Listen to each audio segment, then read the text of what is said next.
Pernahkah kamu bertanya dalam diam, mengapa hidup terasa lebih berat dibanding orang lain?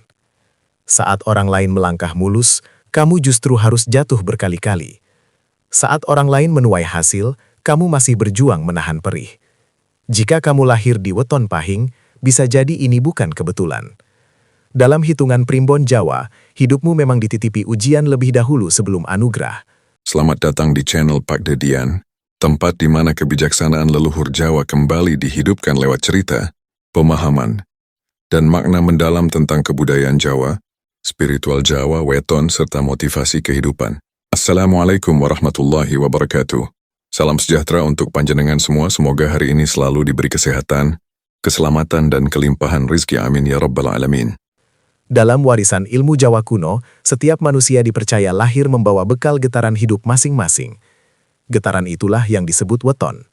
Bukan sekadar penanda hari lahir, melainkan peta perjalanan jiwa di dunia.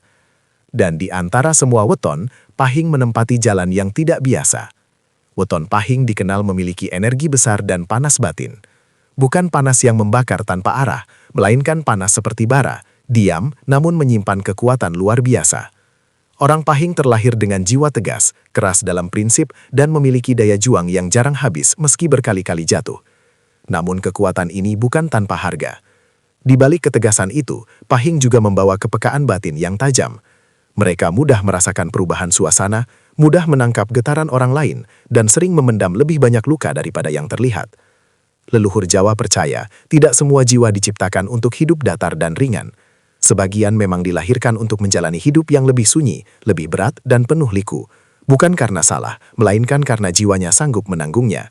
Pahing adalah salah satunya.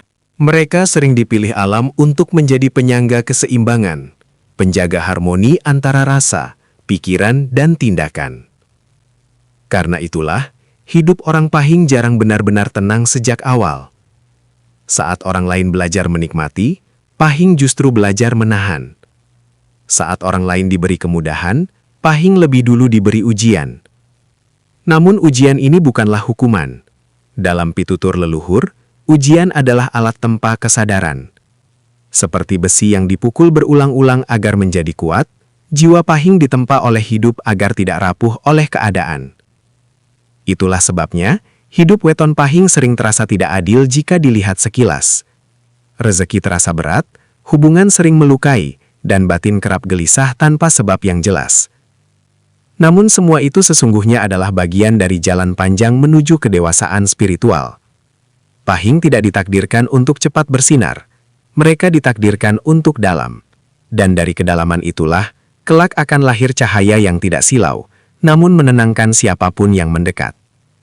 Karena hidup pahing bukan tentang siapa yang paling cepat sampai, melainkan siapa yang paling matang saat tiba. Sebelum kita lanjut lebih dalam, saya ingin mengajak panjenengan semua untuk klik tombol subscribe, agar kita selalu terhubung dalam perjalanan spiritual ini. Semoga sedulur semua yang menonton hari ini, senantiasa diberikan kesehatan lahir dan batin, dijauhkan dari segala bala dan mara bahaya, serta dilimpahkan rezeki yang barokah tanpa putus. Amin ya robbal alamin. Tulis di kolom komentar, dari kota mana panjenengan berasal. Biar saya bisa kirimkan doa khusus dari sini untuk sedulur semua. Dan sekarang, mari bahas. Weton pahing, mengapa hidupmu selalu diuji lebih berat? Siap, mari lanjut. Dalam primbon Jawa, tidak semua jiwa turun ke dunia dengan bekal yang sama. Sebagian lahir membawa cahaya ringan, sebagian lain membawa beban tak kasat mata, yang tidak semua orang sanggup memikulnya. Weton pahing termasuk golongan yang kedua. Leluhur menuturkan, jiwa pahing lahir dengan energi karma leluhur yang kuat. Bukan karma dalam makna hukuman, melainkan warisan getaran dari perjalanan panjang darah dan batin. Getaran ini memilih tempatnya sendiri, dan hanya akan singgah pada jiwa yang dianggap mampu menahannya. Karena itulah, pahing sering diuji, bukan karena salah langkah, melainkan karena mereka sanggup tetap berdiri saat yang lain runtuh. Secara batin, jiwa pahing memiliki tenaga besar seperti arus sungai deras, Jika diarahkan dengan benar, ia menghidupi banyak ladang. Namun jika tidak dikendalikan, arus itu bisa meluap dan melukai dirinya sendiri. Inilah sebab pertama mengapa Pahing sering diuji. Jiwanya kuat, tetapi egonya juga besar. Mereka sulit tunduk, tidak mudah menerima keadaan, dan kerap ingin membuktikan bahwa dirinya sanggup menghadapi apapun. Hidup pun menurunkan ujian demi ujian, bukan untuk menjatuhkan, melainkan untuk melunakkan kerasnya batin. Sebab kedua, hati Pahing sejatinya bersih, namun dibungkus oleh emosi yang mudah menyala. Mereka mencintai dengan sungguh-sungguh, menolong tanpa banyak hitung-hitungan. Tetapi ketika terluka, amarahnya dapat berubah menjadi api dalam dada. Ujian hadir agar Pahing belajar bahwa kekuatan sejati bukan pada kemarahan, melainkan pada pengendalian diri. Sebab ketiga, Pahing menyimpan potensi pemimpin alami. Bukan pemimpin yang haus pujian, melainkan pemimpin yang kelak menjadi sandaran banyak jiwa. Namun dalam hukum alam Jawa, tidak ada pemimpin yang tidak pernah ditundukkan hidup. Sebelum mengangkat orang lain, ia harus terlebih dahulu ditundukkan oleh pengalaman pahit. Leluhur Jawa meninggalkan pitutur, "Sing kuat bakal diwenehi beban luwih disik." Yang kuat tidak diberi jalan mudah. Ia diberi beban agar tahu bagaimana rasanya menahan. Ia diuji lebih awal agar kelak tidak sombong saat berada di atas. Maka jangan heran jika orang Pahing sering merasa hidupnya lebih berat. Seolah langkahnya selalu diadang batu, seolah doanya harus menunggu waktu lebih lama. Itu semua bukan tanda ditinggalkan semesta, melainkan tanda bahwa jiwanya sedang ditempa. Dalam pandangan mistis Jawa, hidup Pahing ibarat besi pusaka. Semakin sering dipanaskan dan dipukul, semakin tajam dan bernilai. Jika prosesnya belum selesai, ia belum boleh disimpan. Ujian adalah palu, derita adalah api, dan jiwa Pahing adalah logam pilihan yang sedang disiapkan untuk tugas besar di masa depan. Derita dalam hidup weton Pahing tidak selalu hadir dalam bentuk bencana besar. Seringkali ia datang diam-diam, menyusup pelan ke dalam batin, lalu menetap lama tanpa suara. Leluhur Jawa membagi derita Pahing bukan sebagai satu luka, melainkan 3 lapisan ujian yang bekerja bersamaan: lahir, rasa, dan jiwa. Lapisan pertama adalah derita rezeki. Orang Pahing jarang kekurangan usaha, namun sering kekurangan hasil. Mereka bekerja keras, menyingsingkan lengan lebih awal daripada yang lain, tetapi buahnya seolah jatuh ke tangan orang lain. Rezeki datang, namun cepat pula pergi. Uang mampir, tetapi jarang tinggal lama. Dalam pandangan primbon, ini bukan karena Pahing tidak bejo, melainkan karena aliran rezekinya sering tertahan oleh beban batin dan tanggung jawab.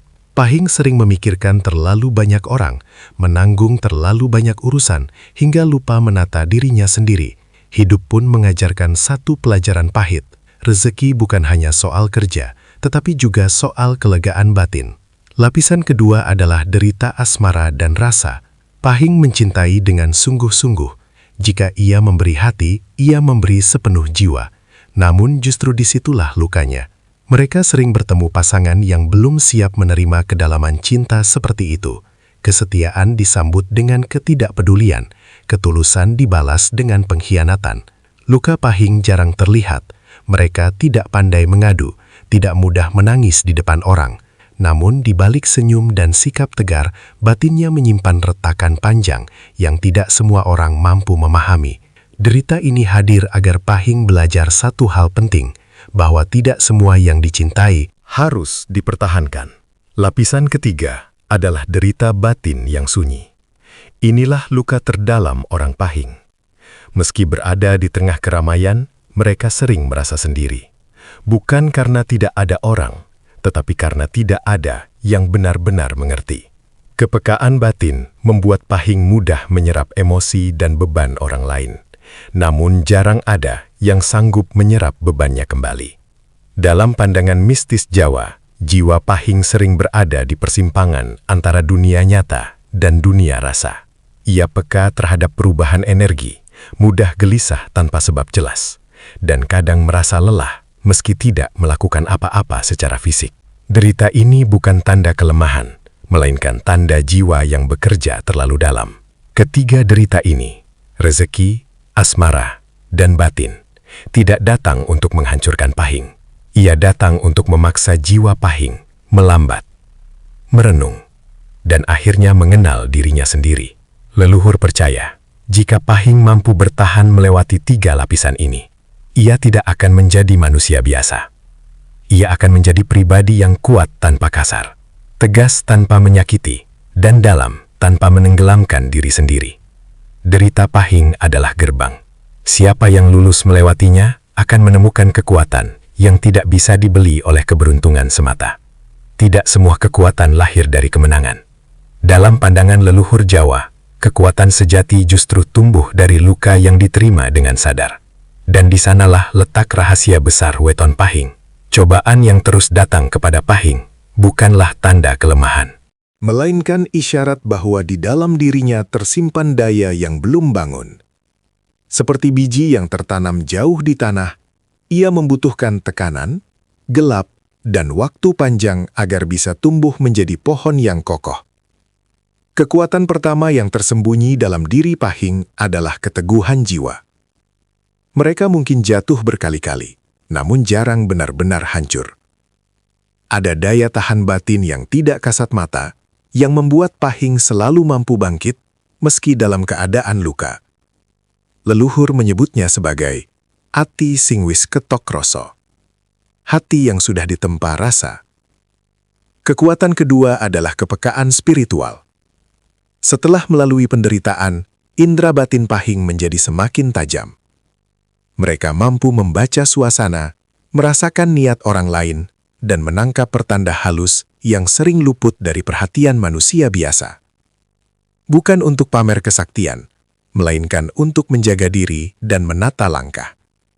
Dalam banyak laku Jawa, orang Pahing yang matang batinnya sering menjadi tempat bertanya, tempat bersandar, bahkan tanpa ia sadari. Ucapannya sederhana, namun memiliki bobot. Nasihatnya tidak panjang, tetapi menancap dalam. Kekuatan ketiga adalah wibawa alami. Bukan wibawa yang lahir dari jabatan, harta, atau suara keras. Melainkan wibawa yang muncul karena jiwa Pahing telah mengenal rasa kalah, rasa kehilangan, dan rasa sakit. Orang seperti ini tidak mudah meremehkan orang lain, dan justru karena itulah kehadirannya dihormati. Cobaan juga membuka jalur doa dalam diri Pahing. Doa mereka jarang berbunga kata, tidak pandai berteriak, namun tulus dan jujur. Dalam primbon, doa orang yang telah ditempa hidup lebih cepat menembus karena ia berangkat dari kerendahan hati. Pahing yang telah matang batin tidak lagi memohon untuk mengalahkan orang lain, melainkan memohon agar dirinya selaras dengan jalan hidup. Namun ada satu kekuatan terakhir yang hanya muncul jika Pahing mampu melewati cobaan tanpa dendam, kebijaksanaan sunyi. Ia tidak merasa perlu membuktikan apapun. Ia tahu kapan melangkah, kapan diam, dan kapan mengalah tanpa merasa kalah. Leluhur Jawa percaya, jika kekuatan ini telah bangun, maka penderitaan tidak lagi menjadi musuh, melainkan guru. Hidup tidak lagi terasa sebagai pertempuran, tetapi sebagai perjalanan pulang menuju diri yang utuh. Kekuatan tersembunyi weton Pahing tidak menyala terang di awal. Ia muncul perlahan setelah badai berlalu. Dan saat ia hadir, ia tidak membuat Pahing lebih tinggi dari orang lain, melainkan lebih dalam dari dirinya sendiri. Dalam pandangan leluhur Jawa, penderitaan bukanlah sesuatu yang harus dilawan dengan amarah. Ia adalah pesan, dan setiap pesan hanya bisa dipahami oleh jiwa yang mau menunduk dan mendengar. Bagi weton Pahing, mengatasi penderitaan tidak berarti menghilangkannya seketika, melainkan mengubah cara jiwa berdiri di hadapannya. Sebab selama batin masih melawan, derita akan terus berulang dalam rupa yang berbeda. Laku pertama yang diajarkan leluhur adalah ngendaleni rasa lan ego, mengendalikan rasa dan keakuan. Pahing memiliki watak keras dan berani. Namun kekuatan itu harus diarahkan ke dalam, bukan keluar. Tidak semua keadaan perlu dijawab dengan perlawanan. Ada kalanya hidup hanya meminta satu hal, kesabaran. Laku kedua adalah ngresiki batin, membersihkan hati dari beban yang tidak perlu. Orang pahing sering memikul masalah orang lain, menyimpan luka tanpa membaginya, hingga batin menjadi penuh dan sesak. Leluhur mengajarkan, batin yang penuh tidak bisa dialiri rezeki. Melepas bukan berarti kalah, melainkan memberi ruang bagi hidup untuk kembali mengalir. Laku ketiga adalah tirakat sederhana. Tidak harus berat, tidak perlu ekstrim. Cukup menjaga laku kecil namun konsisten. Mengurangi ucapan yang melukai, menjaga pandangan, menata makan dan tidur. Dalam tradisi Jawa, tirakat bukan untuk menyiksa diri, melainkan untuk menajamkan kesadaran. Laku keempat adalah sedekah sunyi. Pahing sangat cocok menata energi hidup melalui memberi tanpa ingin dikenal. Bukan besar kecilnya pemberian, melainkan niat yang menyertainya. Sedekah seperti ini membersihkan jalur rezeki dan melunakkan kerasnya nasib. Laku kelima adalah mendekat pada doa yang hening. Doa paling kuat bagi pahing bukan yang diucapkan dengan suara lantang, melainkan yang dipanjatkan dalam kejujuran sunyi. Saat hati jujur mengakui lelah, disitulah pintu pertolongan terbuka. Dalam primbon, doa dari jiwa yang telah ditempa memiliki daya tembus yang tinggi. Leluhur juga berpesan, jangan terburu-buru ingin menang dari hidup. Orang pahing sering lelah karena ingin segera sampai. Padahal hidup tidak selalu meminta cepat, melainkan tepat. Ketika pahing mampu melambat, ia mulai melihat makna di balik setiap kejadian. Mengatasi penderitaan bagi weton pahing bukan tentang menjadi kebal rasa, melainkan menjadi bijak dalam merespons rasa. Saat amarah bisa diendapkan, saat kecewa tidak lagi menjadi dendam, saat luka tidak lagi dibawa sebagai identitas, disitulah penderitaan kehilangan kuasanya. Pahing yang mampu menjalani laku ini perlahan berubah. Beban hidup tidak serta-merta hilang, namun bahunya menjadi lebih kuat. Masalah tidak langsung selesai, namun hatinya menjadi lebih lapang. Dan pada saat itulah, penderitaan tidak lagi berdiri sebagai musuh, melainkan sebagai penunjuk jalan menuju hidup yang lebih selaras dan bermakna. Pada akhirnya, setelah semua ujian dilewati, setelah luka diterima tanpa perlawanan, weton pahing akan sampai pada satu titik sunyi, kesadaran bahwa hidup tidak perlu ditaklukkan, cukup diselaraskan. Dalam pandangan leluhur Jawa, kedewasaan spiritual bukanlah tentang kesaktian, bukan pula tentang keberuntungan besar. Ia adalah keadaan batin ketika seseorang tidak lagi bertanya, "Kenapa aku?" melainkan mulai bertanya, "Apa yang harus kupahami?" Di titik inilah doa menjadi jalan pulang. Doa khusus bagi weton pahing bukan doa yang panjang dan berbunga. Ia sederhana, jujur, dan lahir dari kerendahan hati. Leluhur menurunkannya sebagai pengikat rasa dan penenang jiwa. Gusti ingkang moho asih, yen dalanku kebak cobaan. Paringana aku kekuatan kanggo nompo. Yen atiku kebak panas lan nesu, adem naroso, ben orang larani sopo wae. Tuntun langkahku, ben tansah selaras karo kersaning urip. Doa ini tidak ditujukan untuk mengubah takdir secara paksa, melainkan untuk menguatkan jiwa yang menjalaninya. Dalam primbon, doa yang diterima adalah doa yang tidak menuntut, tetapi menyerahkan diri sepenuhnya. Jalan menuju kedewasaan spiritual bagi pahing ditandai dengan perubahan sikap batin. Mereka mulai berhenti membandingkan hidupnya dengan orang lain. Mereka tidak lagi iri pada yang lebih cepat berhasil, karena sadar bahwa setiap jiwa memiliki waktu mekarnya sendiri. Pada fase ini, Pahing juga belajar ngempet rasa. Bukan memendam, tetapi mengolah emosi agar tidak meledak. Mereka menjadi lebih selektif dalam berbicara, lebih hati-hati dalam bertindak, dan lebih lembut pada diri sendiri. Kedewasaan spiritual juga membuat Pahing tidak lagi mencari pembenaran dari luar. Ia tidak menunggu dipahami, tidak berharap selalu dimengerti. Cukup tahu bahwa dirinya telah berjalan sesuai suara nurani. Dan ketenangan seperti ini adalah kekayaan batin yang tidak bisa dibeli apapun. Dalam laku Jawa, jiwa yang telah matang akan memancarkan cahaya teduh. Bukan cahaya yang menyilaukan, melainkan cahaya yang membuat orang lain merasa aman. Pahing yang sampai pada tahap ini sering menjadi peneduh, bahkan tanpa ia sadari. Leluhur percaya, saat doa telah menyatu dengan laku, penderitaan perlahan menjelma menjadi kebijaksanaan. Luka tidak lagi terasa pahit, karena telah berubah menjadi pelajaran.